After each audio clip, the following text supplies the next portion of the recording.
はいどうも B 賞です、今日は現在トイサピエンス東京で開催中のスターウォーズのイベントスターウォーズジャンプトゥハイパースペースのイベントレポートをお送りします。普段このチャンネルではホットトイズのレビューだったりカスタム動画を投稿しているので、ホットトイズだったり6分の1スケールフィギュアに興味のある方はぜひチャンネル登録お願いします。で、今回の見どころは先日まで配信されていたドラマオビワン・ケノビシリーズの実物衣装展示とかもあるんですけど、一番はね N1 スターファイターの展示が楽しみですね。で、N1 スターファイターに関してはサンディエゴコミコンの中でも展示があったんですけど、サイズが約180センチ ×120 センチという、意味がわからないサイズなので、そんな規格外のフィギュアがね、今回トイサピエンスで生で見れるというようなポイントが今回の見どころの一つかなと思います。他にもねスター・ウォーズだったりマーベルの新作フィギュアいろいろと展示されていたので、早速店内の様子ご覧ください。まず入り口では王座に座ったボバフェットが出迎えてくれます。1分の1スケールなので迫力ありますし、いつもね僕が行った時はアイアンマンだったりとかスパイダーマンがお出迎えしてくれていたので、今回結構ね新鮮な感じがしました。そしてボバフェットの両脇にはスター・ウォーズのピンポン台があったりして、マンダロリアンの方にはね、グローグが装飾されていたりとか、とても可愛いデザインで、もしねお金持ちになることができたらぜひ家に置きたいなと思いましたね。で、この1分の1ボバフェットなんですけど、スーツはしっかりと布を使って作られていたりもするので、かなり見た目はリアルでした。そして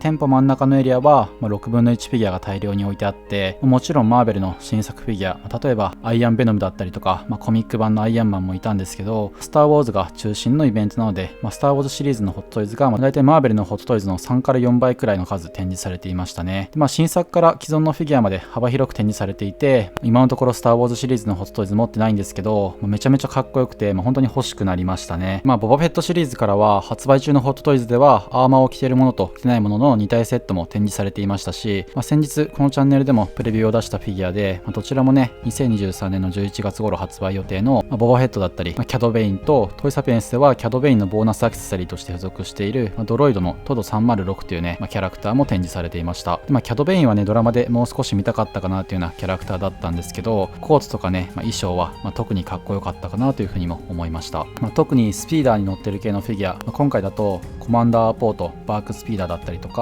マンダロリアン、スカウトトルーパーといったフィギュアが、スピーダーに乗った状態で展示されていたんですけど、だいたい5、60センチあるスピーダーがね、とてもかっこよくていいなと思いました。で、ドラマオビワン・ケノビシリーズの新作ホットトイズとしては、一応ダース・ベイダーとパージュトルーパーのみ展示されていたんですけど、ダース・ベイダーの方はなぜかデラックス版の通常ヘルメットだったので、ダメージヘルメットが見たかったなっていうのが僕は少し残念でしたね。今世界で何体生産されていて、どの店舗にそのダメージ版のヘッドあるのかとかはね分かんないんですけど、おそらく香港だったり上海の店舗にあって、イベントとはいえ日本のトイサピエンスでは展示できなかったのかなというふうにも思いましたね。他に見れてよかったホットトイズは、ドラマシーズン2版のマンダロリアンとグローグだったりは、実物見れて本当に嬉しかったですね。あとアーマーについてはペイントが少し変わってベスカー独特の光沢感と金属感が増したとプロトタイプの説明にはあったので楽しみにはしていたんですけど、本当にその通りで、マンダロリアンはめちゃめちゃかっこよくて、グローグもねいろいろなタイプの表情があってとても可愛かったですね。展示されていたのはデラックス版ということで、ボバヘッドのアーマーだったりとかがついていて、付属品もかなり豊富だったかなと思います。このフィギュアね僕予約はしてないんですけど、発売されたら通常版でもいいので買いたいと思ってる1体です。そして1体写真撮り忘れちゃったので、今画面には2体しか写っていないんですけど、そしてイベント限定フィギュアのクローン版トルーパー3兄弟も展示されていて、在庫もたくさんありましたし、あとはサマーコレクションのボバフェットアリーナスーツというね全身真っ黒のフィギュアも発売されていました。他にはバッドバッチシリーズが勢揃いしていたりだとか、 C3PO、R2D2、ダースモール、各作品に登場したドロイドなど本当に様々なホットトイズに取り囲まれるように展示されてて、素晴らしい空間でしたね。そして、もう少し奥に行くと等身大のダース・ベイダーやグローグ、スタチューが並ぶエリアになっています。もともとこういうものなのかちょっとわかんないんですけど、マンダロリアンをね下から見上げてる様子を再現しているのか、グローグがやけに上を向いていて、可愛かったんですけど、めちゃめちゃ写真はちょっと撮りにくかったですね。そしてここからが今回のイベント最大の見どころといっても過言ではないと思うんですけど、実物衣装の展示だったり、一番楽しみにしていた N1 スターファイターの展示エリアになります。まずは衣装展示からなんですけど、展示されているのはドラマオビワン・ケノビシリーズの衣装となります。ただここでもダース・ベイダーは展示されずということで、ちょっと残念でしたね。オビワンの衣装はもちろんあって、大臣門官だったりとか、サードシスターなどね中心キャラクターの衣装はあったんですけど、やはりオビワンとダース・ベイダーが並ぶ様子を想像していたので、そういう風に想定した僕からするとちょっと残念かなというような感じでした。ただ展示されている衣装自体は実物というだけあって、どこまで撮影時にセット組んでいたかとかはねわかんないんですけど、タトゥイーンの撮影で実際に使用していたのか、白っぽい砂ぼこりをかぶっていたりとか、見応えは抜群でしたね。でオビワンの衣装はほぼ布でできているので、使用感のある、ちょっとほつれた様子とかも見れたのは嬉しかったですし、腰に下げたライトセーバーはかっこよかったんですけど、ぶら下がってるだけだったので、個別のショーケースというかね、単体で見ることができたらもっと感動できたのかなとは思いました。それでは最後にね、一番楽しみにしていた N1 スターファイターとタイインターセプターです。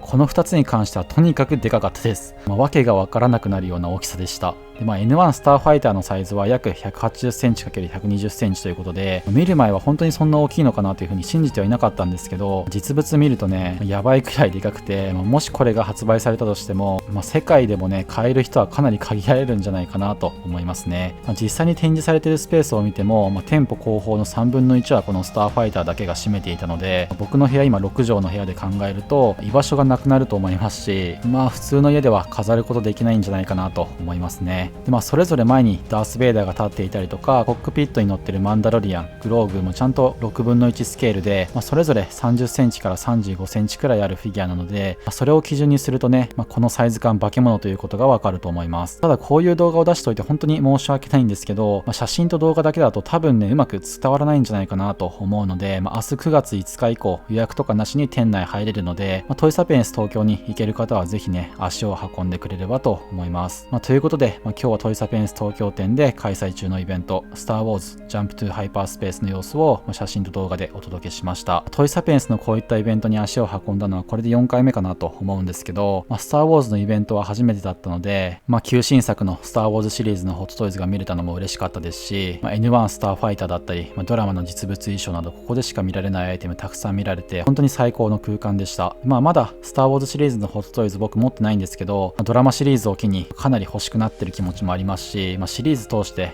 作品自体もあまり見返したことがないものも多いので、もっとこれからね細かいところまで、スター・ウォーズシリーズ勉強していこうかなと思います。そしてトイサピエンスではね次何のイベントが来るかっていうのも楽しみですね。で、映画としてはブラックパンサーとか、DC だとブラックアダムが公開近づいてるかなと思うんですけど、そこで何かしらのイベントがあるのか、来年以降になるかとかねちょっとわかんないんですけど楽しみにしたいと思います。さらには11月後半には2年ぶりかな、東京コミコンがあるので、僕もね参戦したいと思ってるので、そこでどんな内容になるのかとか展示されるかとかね、本当に楽しみですね。またその様子もお届けできたらと思うので、楽しみにしてくれたらと思いますし、ぜひチャンネル登録しておいてくれると嬉しいです。で、今回のイベントについては概要欄の方にサイトの URL は載せているので、気になる方はねそちらから、イベントの開催期間だったりとか、詳細チェックしてみてほしいのと、もしこの動画が参考になったりいいなというふうに思った方はぜひチャンネル登録高評価をよろしくお願いします。また概要欄の下の方に Twitter や Instagram のリンクもあるので、そちらのフォローもぜひよろしくお願いします。それではまた次の動画でお会いしましょ